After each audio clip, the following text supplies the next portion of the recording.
Hi, my name is Lecticia Munguambe. I am Public and Government Affairs Advisor for Exxonmobil, and I'm from Mozambique, and I am 33 years old. Thank you so much. And why did you decide to do your master's degree in Aberdeen? Why Aberdeen? And why particularly this degree? So when I was finishing my undergrad in Thailand at the time, my dad told me that Mozambique had just been on the map for the recent discoveries of huge gas reserves. And he said, I was in between doing a master's in finance or doing a master's in, something around economics. And he said, there might be room for you if you do something with petroleum or with energy, given that now you live in Thailand, you speak Thai, and the Thais were actually participating in one of the projects here in Mozambique. So, I managed to find a course that integrated both finance and the Yeah. industry of oil and gas. And so, with a little bit of insight, a little bit of Mhm. inquiries into former students and just, using social networks, I realized that this could be a good degree for me. I wasn't expecting the Mhm. complete difference in weather. I was living in Thailand, so it was a complete shift, but it worked out. Interesting. Thank you so much. And so your career is very impressive. It was very diverse. And what are some key milestones in your career that led you to your current role as a public and government affairs advisor at ExxonMobil? How did you get there? I think if I'm being super honest, I think everything I've done in my life has led me to where I am. I think I'd start with my dad's work. My dad was, working for the public office, so he was first working as a planning administrator for one of the ministries, but then he soon became ambassador of Mozambique around the world. Oh. And at the time that I joined ExxonMobil, he was still based in Vietnam as the ambassador at the time. And I grew up, since I was born, he was always into politics. And so I grew up hosting, hearing political conversations and, just being ready to receive. Being from Mozambique and living around the world meant that a lot of times that Mozambique had travelers or guests, they would come and stay at our house. So from a very early age, our dad taught us how to behave and how to be the kids of diplomats. And Mm. so I think it's a bit ingrained in me.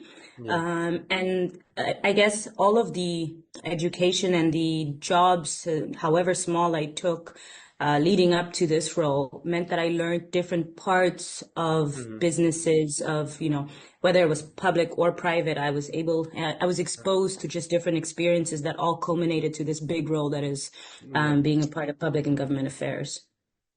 Very interesting. And how would you say your role at Royal Thai Embassy in Mozambique involved, it involved political and economic analysis. And how do you think this experience contributed to your understanding of international diplomacy and trade?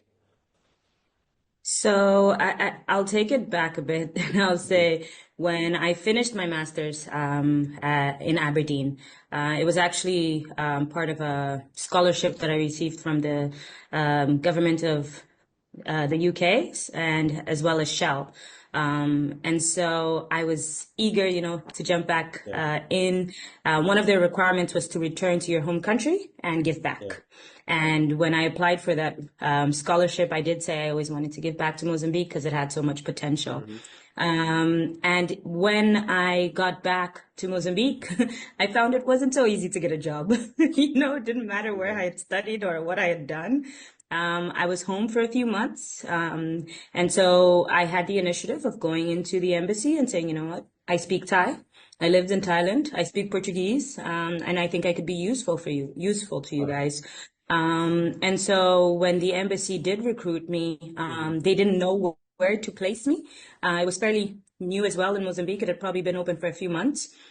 And so then they decided that they would put me in this role as sort of like an aide to the ambassador, but under the role of political and economic affairs. Wow, it meant that I had a lot to learn. Remember, I Hmm. was straight out of school.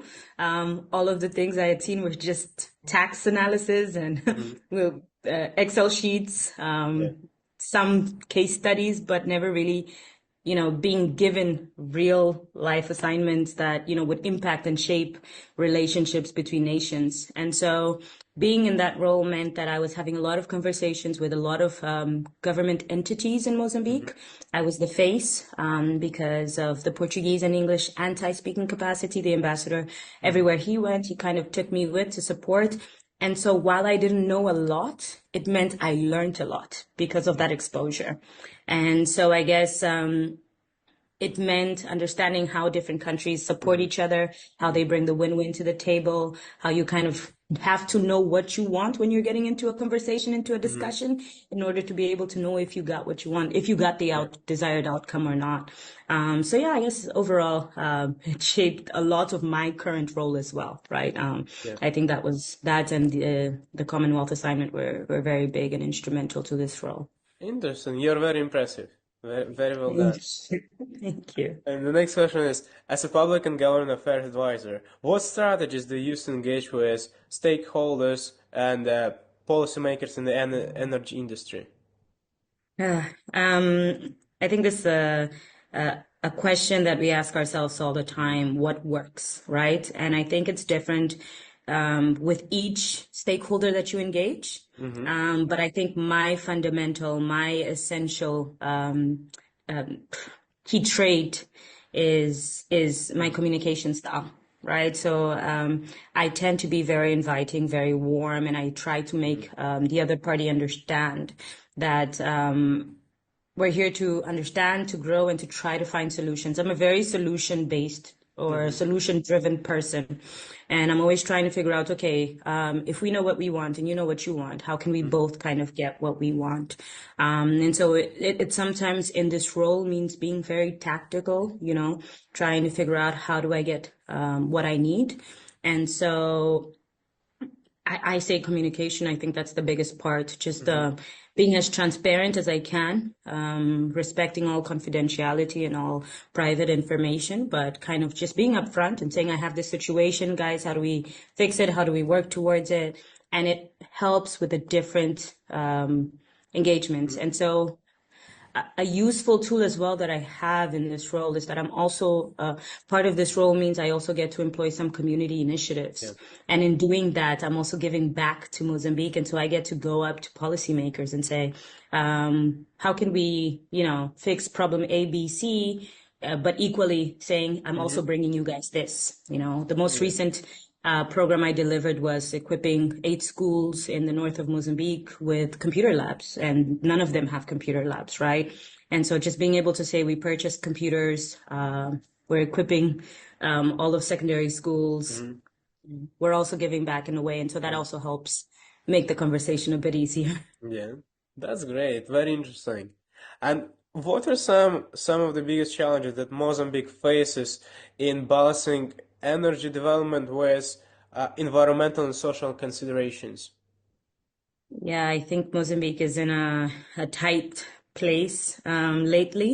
I think the world. So when I went to school, it was a different world.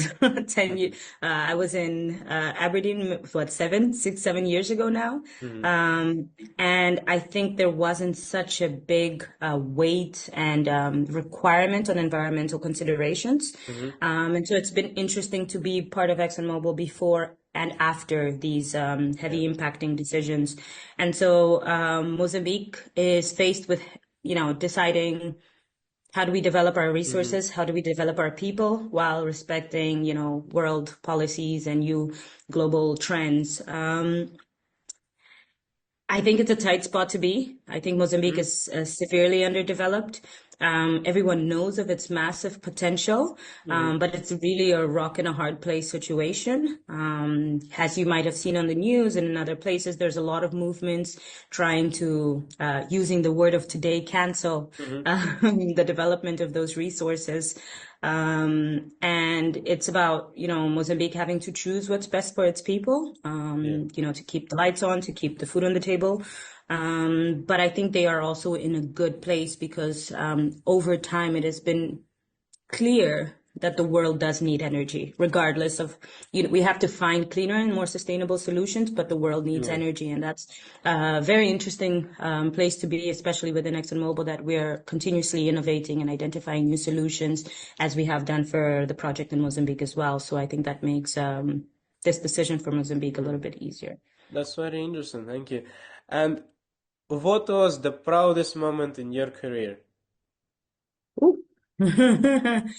Um, I will say it has to be the community related initiatives. Mm-hmm. So like I said, I'm a scholar student myself, Yeah. and perhaps without that, I wouldn't have had the opportunity to study in one of the most privileged universities for the industry in the world, from a financial standpoint, just access. And so I think being in this role, like I said, I get to employ community initiatives, and one of my favorites is seeing, kids who have never had a passport, or never left their little village, have access to programs such as robotics and full scholarships. Although they're still in Mozambique, it's just giving them that opportunity.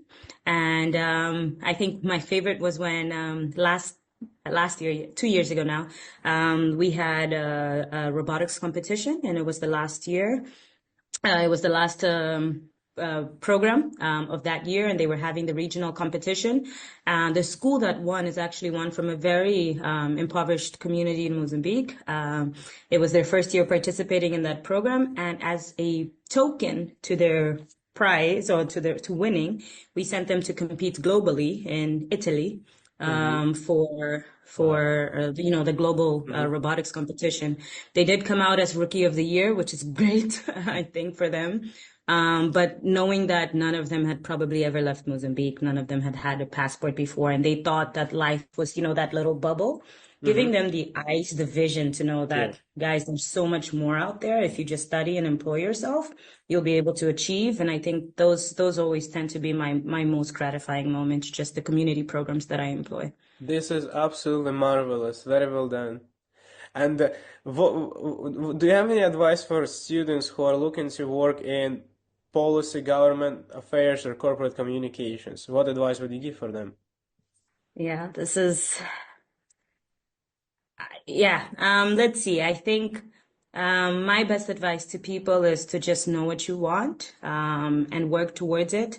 No step is in the wrong direction if you are taking a step, right? Mm-hmm. I think these three areas are very different. They can come together, but they can be also very different roles. Mm-hmm.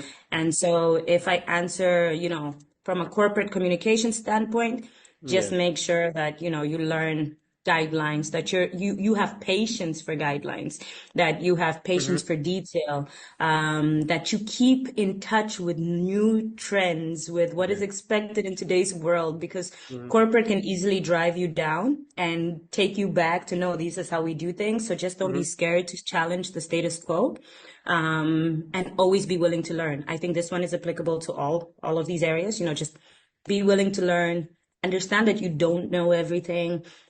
If there's anything you can read, if there's courses, just keep developing yourself, and you'll be able to stay relevant to whatever position you are trying to get to. I think that's my advice. Thank you. And are there any books or podcasts you would recommend, both career or maybe non-career related? Maybe there are some books that just inspire you or make you happier. Yeah, so this one I do. I have three books, three areas. Mm-hmm. My favorite, I think, for trying to define and find myself within myself, because to be able to work, anywhere, or to be able to give my best, I need to be well with myself. Yes. And of course, while you're juggling work, life is happening. And so you have to Mm-hmm. keep trying to work on yourself. And my favorite book for that, it was kind of just like eye-opening, and it was so soothing, and it just helped me kind of like balance myself. After that book, I didn't need another self-help book. It's called Good Vibes, Good People by Vex King. So first, just work on yourself and be the best individual you can be in society. The second book was The Alchemist by Paulo Coelho. It's a book that always makes me feel at peace, but the underlying message of the book is follow the omens, follow the signs in your life. They'll be guiding you Yeah. to where you're going or where you need to get. And it helps you also understand that there is no final destination. There isn't just one big Mhm. prize. Every next step is the big prize, and then you'll just keep finding more. And finally, I think related to the workplace, Prisoners of Geography by Mhm. Tim Marshall. I think he writes very well. He's able to express, elaborate, explain how different regions think, operate, and Mhm. strategize. Yeah. And it's very insightful Mhm. into, especially if you're working global trends and global Mhm. communities, what is driving people? What Yeah. is driving decision makers? What is driving policymakers? And so that helps you really kind of understand, depending on where you're operating, what route you should be taking. So yeah, Interesting. those Thank you. three. And uh, in your opinion, what are the best ways that students can utilize networking for their benefit? And do you think it's important? So since I know myself to be a person, I guess I've been involved in networking opportunities. Um, even if they were individuals that were much older to me because I Mhm. was just a kid hosting and my dad was having his colleagues around. Today I work with them, right? Today I see these people in the corridors and I'm like, ah, yeah, you worked with my dad. Hi. So networking is a natural thing in our lives.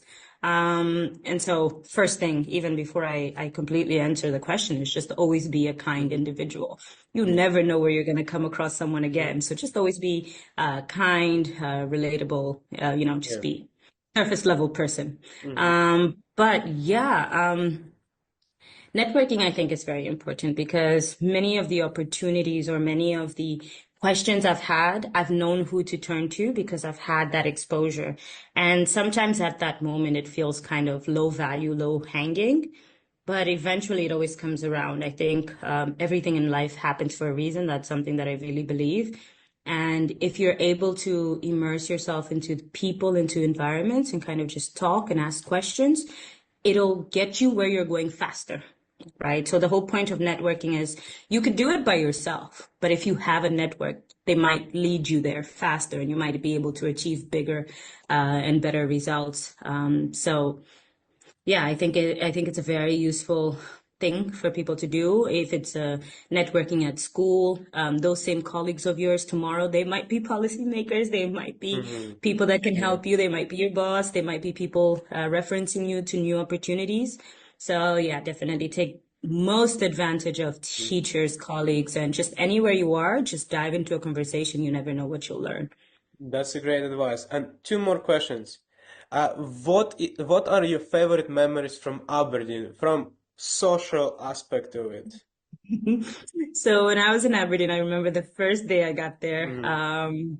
Well, no, not the first day. The first day I went to a school function. I didn't know anybody, Yeah. completely different world. And I gazed upon a young lady, Alison Bierler, and we kicked it off instantly. Mhm. It was my first time living in the UK. She had lived there before. So she just kind of opened everything, every door to me, and she was just Yeah. like tag along to everything. But I think my funnest or uh, fondest memory of Aberdeen is going to parties in a church. Mhm. That for me is always like Yeah. I've never done that before. I don't know that I ever will again. But it was just saying, okay, in the morning we're going to this place for a specific reason, and at night it turns into a club. So that's Mhm. always interesting. I think Aberdeen was for how small it was very versatile. They kind of know how to let's just make sure that we have everything in here. Interesting. Very nice. And the last question is, what advice would you give to your younger self? That's a good one. I don't know. I guess it's life isn't going to be easy. Mhm. So if I say a little bit about myself, I tend to be a very easygoing, pragmatic person, always Mhm. trying to find a solution, and I always want everyone to always be in peace with each other. Yeah. Which means that sometimes I put other things first before myself just to make sure that, that it's a peaceful environment. And when I don't get that, sometimes I feel very bad, right? So I value peace and happiness. Fun fact, my name Lecticia actually in Portuguese means happiness. So I Wow, try to live nice. by that. Mhm. And so I guess my advice to myself is don't be so hard on myself. Mhm. You will do the best you can, you always do. And so just take everything as a lesson or a blessing, Yeah. and you'll get where you're going.